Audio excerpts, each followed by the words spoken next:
Hey, good morning to everybody. Happy Monday. It's Daryl here. It's bright and freaking early, man. You know it. It's 3:30 a.m. here in Connecticut on the East Coast. Okay, I got three very cool stories about concerts. Three stories about concerts that I want to share with you guys this morning. One was last night, and the other two were in the last couple of days. And one of them I can't freaking believe. Let me start first with the one last night. If you looked on my community page, I was still yesterday, Sunday afternoon. I hadn't realized the Jason Aldean makeup concert was that quick. I thought it was going to be the next month or two. Jason Aldean Hartford, the Infinity Theater in Hartford, Connecticut, about a month ago. I'm sure you guys all remember this. He cut the concert short because that tough country boy could not stand the weather up here in Connecticut. I love busting his ass about that because the weather's supposed to be so hot, down in the South, the dirty South, and the country boy had to run off the stage because of the heat. I've told people on this channel before that it gets freaking tropical here. With a dew point of 75, the humidity gets up to like 80%, and we're talking the thermometer gets up to 90 degrees. So you're talking like a real field temperature of like 105 last couple of weeks, and the humidity. I mean, you literally get. I've been having to do more washes, more laundry, like twice a day because just getting drenched with sweat. I know you guys don't want to hear that. Okay, so I found out that the makeup concert was yesterday, and I was a little unprepared for that. If you watched yesterday's video, I shared with you guys that we were having a birthday party for my stepfather and everything. So I had a really busy day yesterday. So as of last night at about 4 p.m., I was still debating if I wanted to go cover this show live because there was supposed to be protests there, and I thought they'd make a cool video. There's a couple reasons I didn't go. One, I was so flat tired, I couldn't keep my eyes open when I got back here. I got back here about 4 p.m. and I couldn't keep my eyes open. I'll be honest, the real reason, the thing that made up my mind was I thought about the parking. I was going to have to pay probably $20 to park the car, and I'm not even going to the show. But the real reason that kind of turned me off to going and covering this protest was the alcohol. And sometimes, a lot of times people smoke pot. I haven't been to a concert. I have not been to one concert since I've been clean and sober the last 17 years. Not because I'm scared of going, or it's just not an atmosphere that I want to be in. It's not about being triggered or inhaling the smoke. It's just I just don't have the patience, really. Once you stop drinking, being around that many people that are indulging, it's not fun. It runs out. The humor runs out really quick, and that's what made my mind up why I didn't go last night. I'm checking the news all this morning to see. It looks like it was pretty calm. It doesn't look like there was. I checked for arrests, protests, fights, violence, police arrests. The local news is coming on in about 40 minutes, so I might do an update, but I don't think anything happened. Let me fill you in on what did happen. Okay. A woman named Kimora Harrington from Kimora's Cultural Corner was the one that organized this protest at the Jason Aldean concert at the Infinity Theater last night. And I checked, and it was this little. It was actually more of a. She called it. She wanted to have conversation. Once I read what they actually had planned and what actually, I guess, did happen. I'm kind of proud of my state of Connecticut. It wasn't a protest. The woman that organized this, she said that she wanted to, that people have different views, and she wanted to sit down at a tailgate party with drinks and food and just discuss what's on your mind. She brought up this other good point too, that the people in small towns were scared or worried or talking about defending themselves against Black Lives Matter. She made a good point, though, that people from the city, when they go out into the country, like I used to live in Thomaston, Connecticut, a very small town, and I remember talking to my friends that are black, and they were scared to go to small towns, and that's what Kimora Harrington was saying. She says, you got to understand that we feel the same way. The people that from the city go out to the country, not just black people, but going from one environment to the other, there's a nervousness, and I felt that when I moved here. And this is from the country to the city. So this is the interesting thing too. I don't know what everybody was expecting, because it wasn't a protest really. It was a conversation about Try That in a Small Town, the song by Jason Aldean. And they made up, I guess, I don't know if Kamara Harrington's group or any of these people came up with this meme, but a meme popped up, and the meme said, try that in a ball gown. Try that in a ball gown, and it shows Jason Aldean in a dress. So that was the theme of the protest last night. Try that in a ball gown. And people were going there dressed up in ball gowns. And I didn't know if that included men or women or whatever. The pictures I seen, it was mostly women. I'm sure there was a few guys. I would have thrown on a ball gown. I'm secure in my manhood. So I don't know what everybody was expecting. If they were expecting like some kind of drag queen story hour seriously, I don't know what people were expecting. But it was pretty sedate. It looked like it was actually a good chance to have a conversation about this song. And the clips will all be down below. And the people that were protesting or are having this conversation brought up the same exact points that I brought up here in my videos. That the problem isn't with the lyrics of the song or people looking out for neighbor.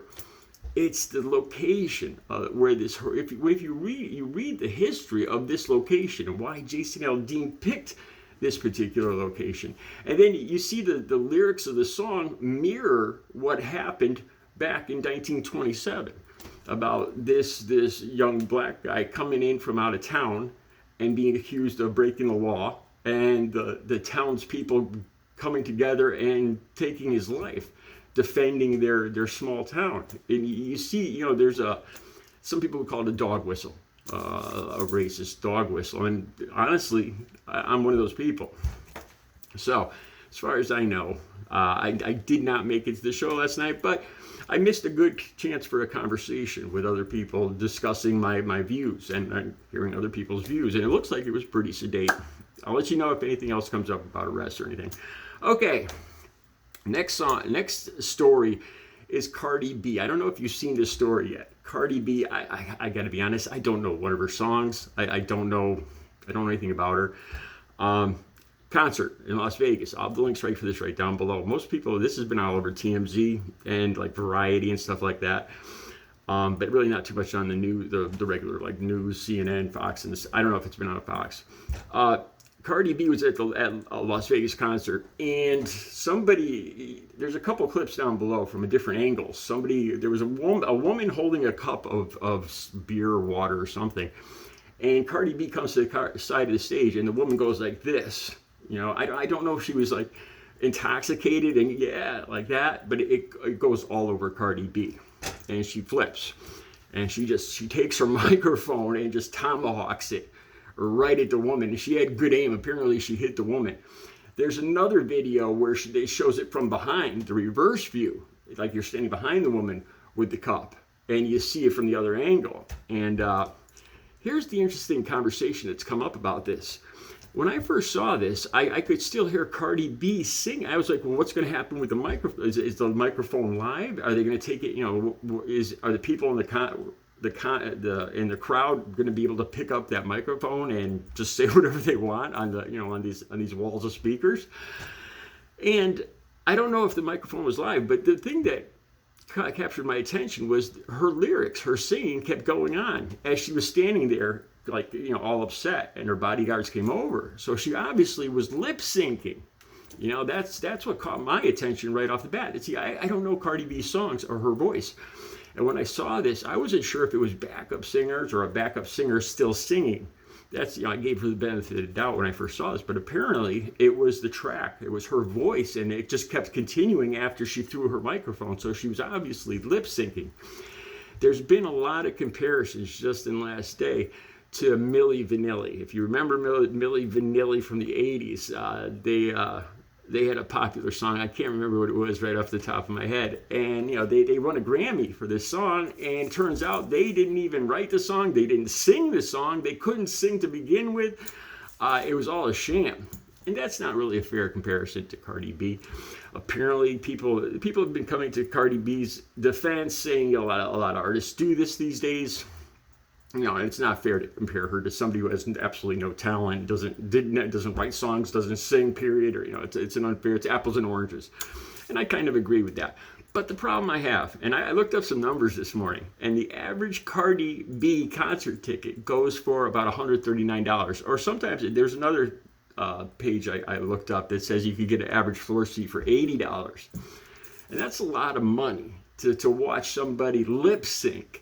And I thought about the concerts I went to. The first concert I ever went to, Queen, News of the World, 1979. I was 14 years old at the Hartford Civic Center. I paid $8.50. I think I still have the ticket. I couldn't find it this morning, but I'm sure I still have it here somewhere.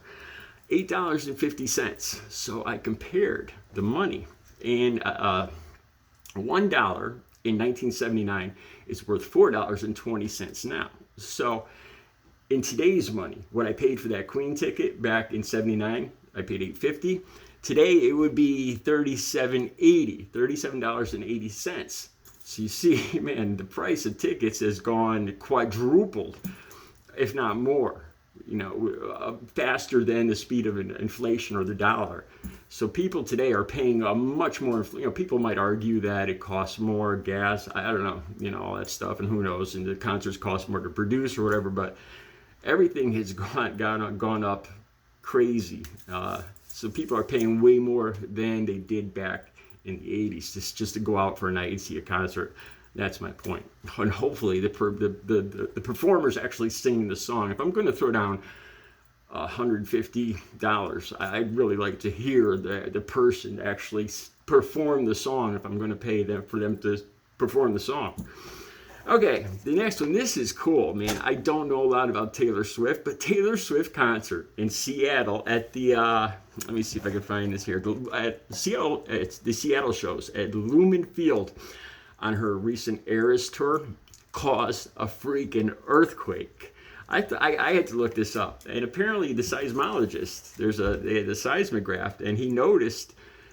Seismology measures the earthquake, the vibrations of the earth, and he noticed a comparison from both nights of the Taylor Swift concert, and he said he took because there was like a 2.3 magnitude earthquake at this location, and it happened both nights of the concert, and he laid the graphs over each other, and it synced up perfectly to the Taylor Swift concert. So Taylor Swift, then the people at the Taylor Swift, I was reading the science and the mechanics of this, how the speakers and the people and the vibrations could actually vibrate the ground.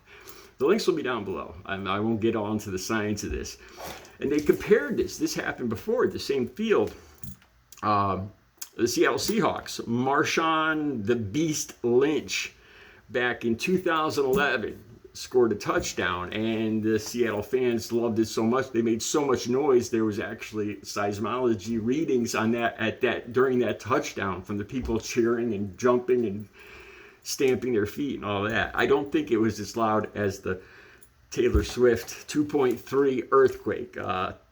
Swifty earthquake. There's all sorts of cool taglines for this now. I forgot what they were. Swifty earthquakes, Swifty quakes, and all this other cool stuff. I couldn't believe that. I actually, remind me, I can't, I have hearing loss in this year from all the concerts I've been to. A couple concerts were incredibly loud. ZZ Top, Ozzy, Black Sabbath, and I can't hear. My hearing is damaged this year. I remember one show I was sitting right next to the speakers. And that's the danger you take, I guess, being back in the 80s, being a metal fan. All right, those are the stories. The links will all be down below. I will be back later with another video. You guys have a great Monday.